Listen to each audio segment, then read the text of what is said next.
Welcome back to my YouTube channel. If you're new here, please subscribe. But what we're doing here today is talking about the 49ers offensive team needs.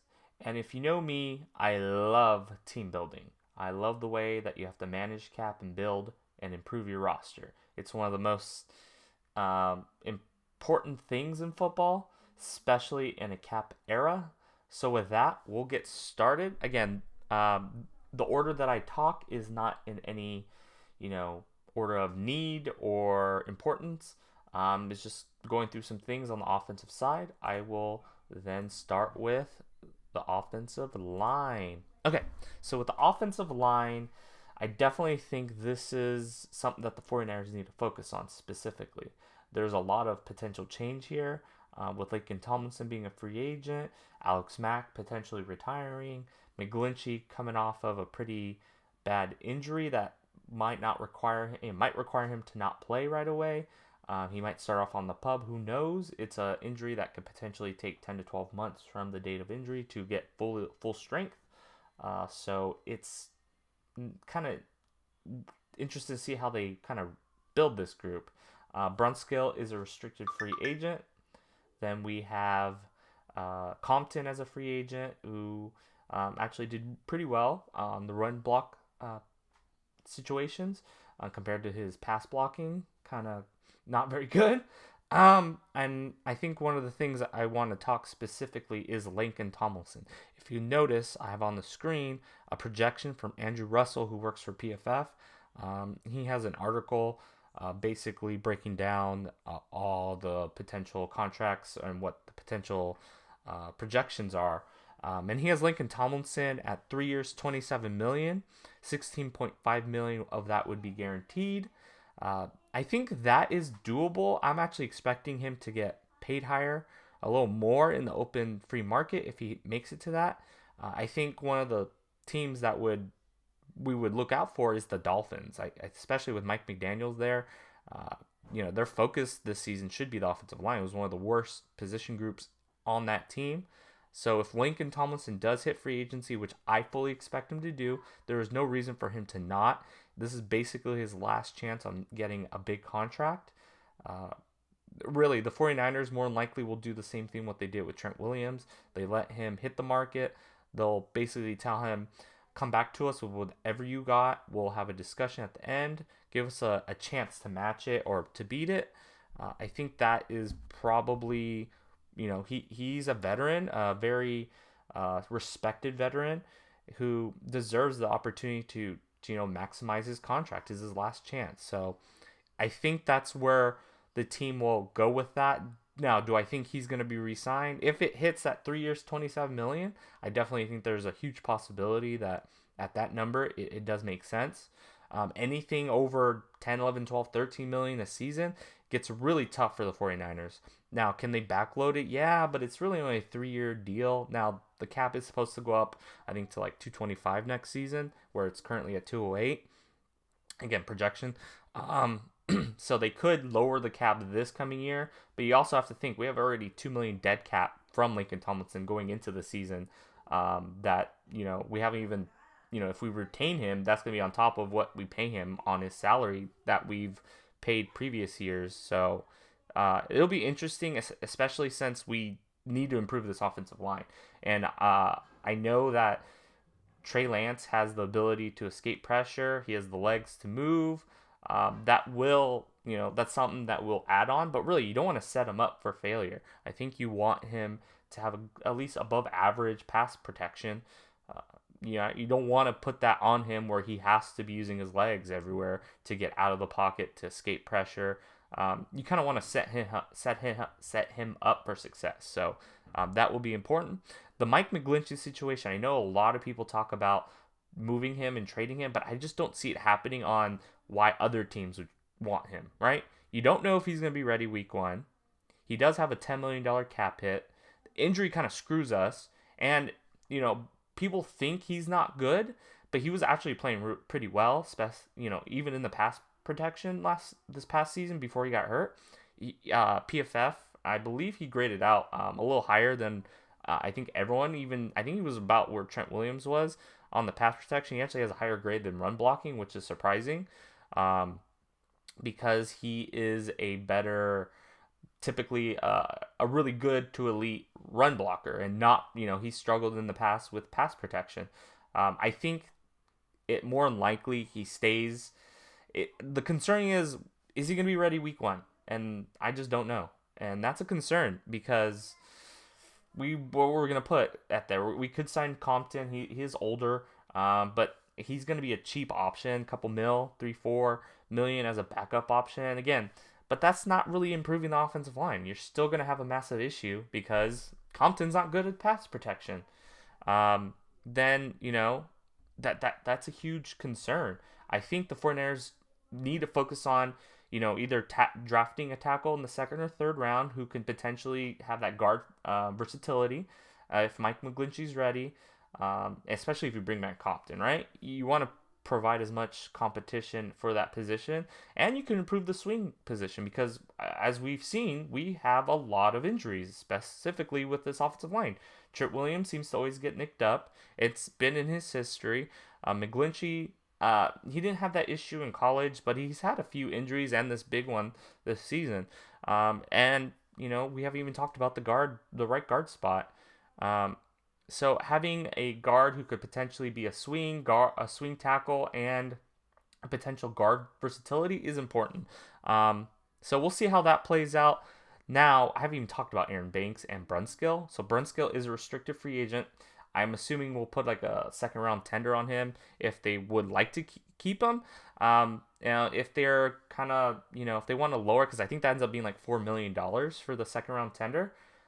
So that's, is that a lot? Yeah, but Brunskill probably, that's about what he's going to get in the open market. So, I mean, he's not a very good guard. He's doable.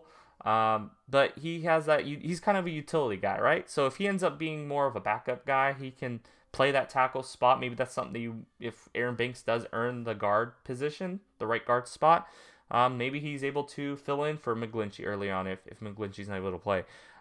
Or he could have some center versatility where he can play center. If Alex Mack does retire, that's probably a possibility at center. Again, it's kind of like, ooh, now we're getting a little like this offensive line is going to be a concern. Again, this is why I think the offensive line needs to be the focus this season on offense in free agency and in the draft. So yeah, another thing is if Lincoln does walk, Aaron Banks more than likely will move back to the left guard spot, and then Jalen Moore, who I think is probably should be moved back to the guard position. He was drafted to play guard, and because of injury, he was kind of stuck at playing backup left tackle for the entire season. McGlinchey gets hurt, he gets thrown into the right tackle spot where he hadn't practiced. It's flipping completely your the way that you play, the left side and the right side. So it's not necessarily easy to just flip it. He ended up losing the starting job because of he missed an assignment early on, and then that's when Compton came in. And then later in the season, week 18, when Trent Williams went down, they put Colt McKivitz at the left tackle spot instead of Jalen Moore. So it's like we don't know exactly where Jalen Moore is with this coaching staff, but I would assume, if you have to play him, that you probably want to move him back to the guard spot where he probably will excel. We'll see how that plays out. I definitely think that they need to invest in this offensive line. I'm not sure if we're going to be able to with money. Maybe if we do let Lincoln move, we move Aaron Banks to the left guard spot. They put that money towards a right guard who can compete with Jalen Moore or Brunskill. So Alex Mack, I'm going to assume as of right now, Alex Mack is returning until he retires, right? I think that's the best way to kind of run with it. But let's move on to the tight end spot. Now, this is not necessarily something that they really should focus on. I definitely think it would be something that we've seen in the past with Austin Hooper. The 49ers went really hard at trying to sign him a couple seasons back. He ends up signing with Cleveland. That did not actually go well for Cleveland. They're basically stuck with him I think he's hitting like 11 million or 13 million. It was 13 million this season, and he's like their third best tight end with David Njoku, who is a free agent. If you see on the list, I have all these tight ends on this side, with who are free agents, and then this is a really good group to kind of go after. You might be able to get a really decent tight end who can be a 1 year deal, 2 year deal, who can be a the pass a passing tight end who can really focus there, because if you look at our backup tight end with Warner, he's a decent, good, pass blocker. I think that's something that he kind of earned, and he will continue to have. My big issue with not improving this tight end position is that George Kittle is going to get nicked up. It's part of his game. You kind of have to live with it. So improving that backup tight end spot. Look, a couple years ago, we signed Jordan Reed. They kind of weren't able to kind of play together, but it was very important to have a pass catching tight end who can, if needed be, he can play. If you see, I think Ross Dwelly walks. I think they're not bringing him back. I'm assuming he'll probably go with the Dolphins or the Jets, something that kind of familiarity. So that makes sense. So I'm not sure. I don't think that we're going to be able to go sign someone like Njoku. I think he's probably priced out. We definitely need to kind of go after a 1 year deal guy who has high potential, who can improve. So these are some of the guys. I don't know specifically who we should go after. It could be, OJ Howard. He kind of disappeared. He had high potential. He's a guy that we could kind of use him all over the field, and he would probably fit, and Kyle would be able to use him. So I think that would be a fun addition.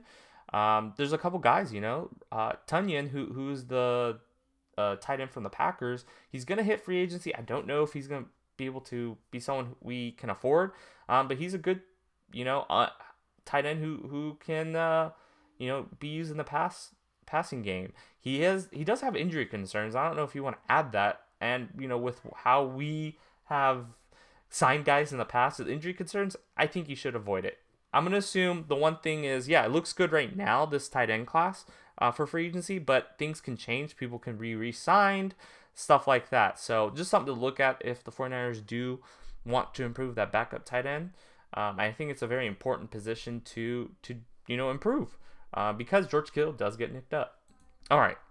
So the receiver group, I don't think you're going to go get somebody who's going to, command a big price, a big amount of money. I think with what we have with Debo and Ayuk, I don't think you need a starter, right? I think even with Jennings, who is a exclusive rights free agent, so basically he's guaranteed to return. What we'll do, and I want to kind of break this down because I think a lot of people don't understand what that means, the exclusive rights free agent.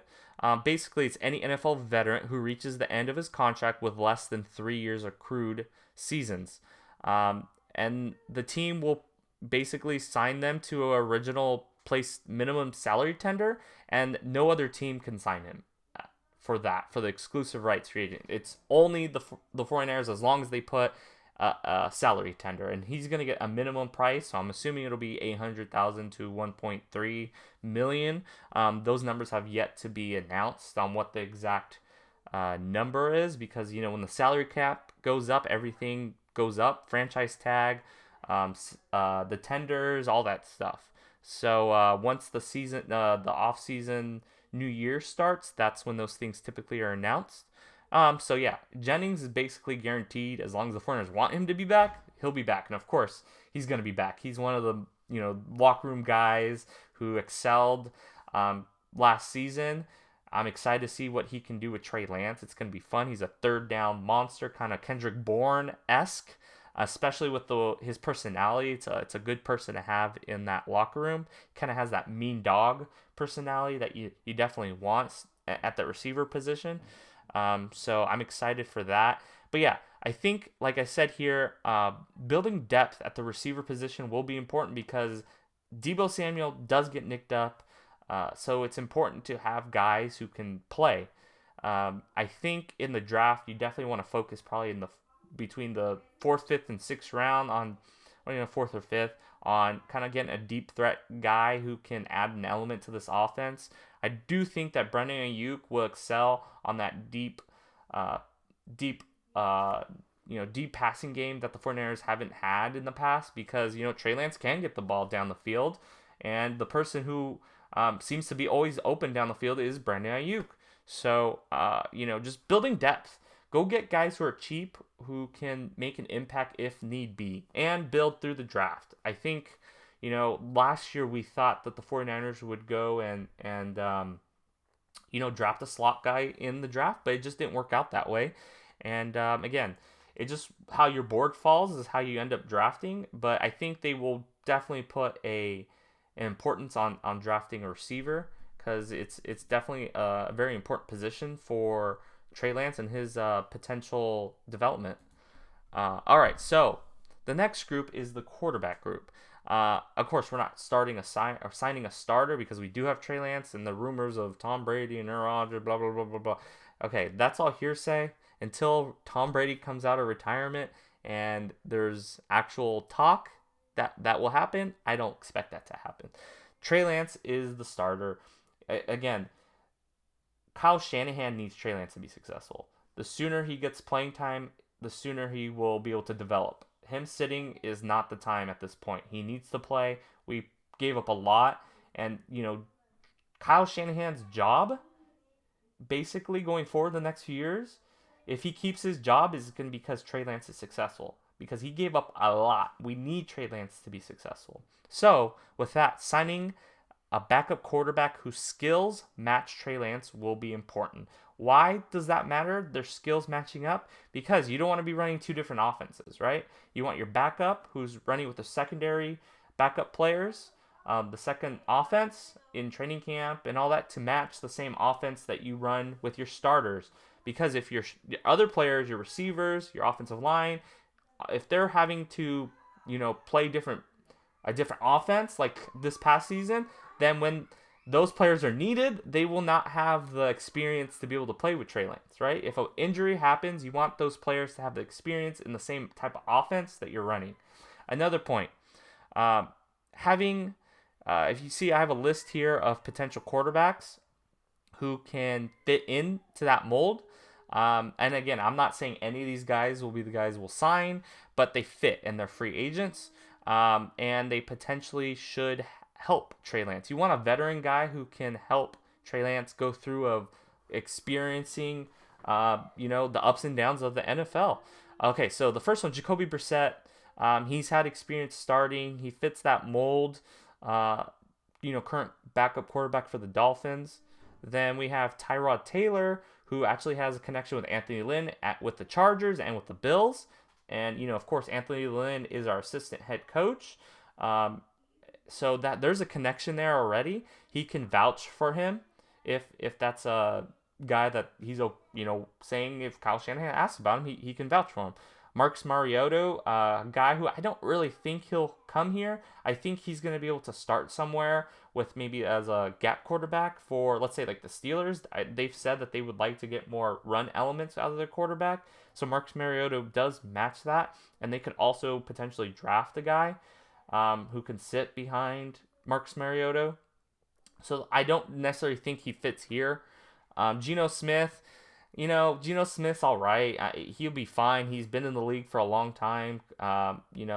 He's a second-round bust for the Jets who was recently with the Seahawks who actually got playing time. So he does fit kind of the skill set, like I said, with Trey Lance. And the guy that I would love to get is Teddy Bridgewater. I think he'd be a great locker room guy for Trey Lance. Not sure if he fits what we are willing to pay. But it's a guy that I'm just going to throw out there because he would fit perfectly as the backup quarterback for Trey Lance. All right. So lastly, the running back position. Mostert is the big one that I guess we'll talk about because he's a free agent. And he basically played one game and he had a knee injury, had season-ending surgery, and it's kind of been his career. Injuries with the 49ers. It's a tough one, especially for an aging running back. But he fits this skill set that we need for the outside zone perfectly, right? He can hit that hole on the outside and use his velocity and get major gains, and that's extremely important. Elijah Mitchell doesn't necessarily have, I don't know, he's fast, but Mostert's just a different animal in that aspect. I definitely think that Elijah Mitchell will kind of be excel more in a inside zone passing game. Run game. I think that's something that he's gonna excel in this season. Because we're gonna adjust this offense with Trey Lance. We're gonna use more power in inside zone. And then one thing that I'm probably gonna have a video on is I've been doing some digging on Anthony Lynn, and he does this split zone scheme that he's ran with the Bills and he ran with the Chargers. It's interesting because you can look at how other quarterbacks who have running ability, like Lamar Jackson, who they implemented his rookie year, I believe. It's a option split zone, and it makes a lot of sense that being something that's added to this offense. But whatever, that's something that we'll talk about later on. But yeah, I don't know if Mostert's going to be a guy who comes back. I would assume he's going to hit free agency. He should, because the 49ers can't offer him much, right? They can offer him, I'm not sure vet minimum, but a couple mil. And at this point, he might be able to get more with a lot of teams running this scheme at this point. There's a lot of teams. The Bears now, you got, of course, the Packers, you got the Dolphins, you got the Jets, you got the Broncos. There's a lot of teams using what we basically have taken over the league with. So it makes sense for the Dolphins. Like I said, I think I didn't mention this, but Tomlinson, the left guard, I think he makes sense if he goes to the Dolphins, and the same with Mostert, right? You're kind of trying to build a culture, and bringing guys who excelled at this scheme makes total sense for those teams to go after them. I think Mostert can get overpaid for a couple seasons with the Dolphins to kind of just implement and start, culture and the scheme. So I would assume that Mostert's gone. If he comes back, fine, but it won't be for much. And where do you build depth? I'm going to continue to say that the 49ers, where they have excelled on, is finding running backs late in drafts and undrafted free agent. When they draft guys early, Joe Williams in the third a couple years ago, Trey Sermon last season, those guys have not had the impact that they should. They even paid for McKinnon, who's with the Chiefs this season. They gave him a lot of money, and he provided nothing. So something that we've always excelled on, is, well, the Shanahans in general, is finding late round running backs and getting a lot of value out of them. This is the new norm. Getting guys late in drafts, getting guys undrafted free agents. I mean, Matt Breida, Hasty, Elijah Mitchell, those are all guys, even Mostert, undrafted free agent, who kind of went around the league for a little bit, but those are guys that you can find value in. Let's continue to build depth, because the reason being, this running back style that Kyle Shanahan likes to draft, they get hurt. They're nimble and they're fast, right? They're not necessarily built to take hits, and they get hit and they get injured. I mean, last year we had a lot of injuries. We had to go down to our fourth and fifth running back to play. That's something that we've seen at the entire tenure of Kyle Shanahan. I think the only guy who hasn't got hurt an entire season was Carlos Hyde. His first season, he didn't really even fit what Kyle Shanahan wanted at the running back position. So continue to find guys who fit the style that you want from a running back later in drafts, or undrafted free agents, or get value free agent pickups. So with that, I think those are the specific needs that the 49ers need to address. What do you guys think? Where should the 49ers use their money, their limited amount of money, on the offensive side? With that, guys, please subscribe. If you guys like this style that I'm trying to do, please let me know, and have a great day.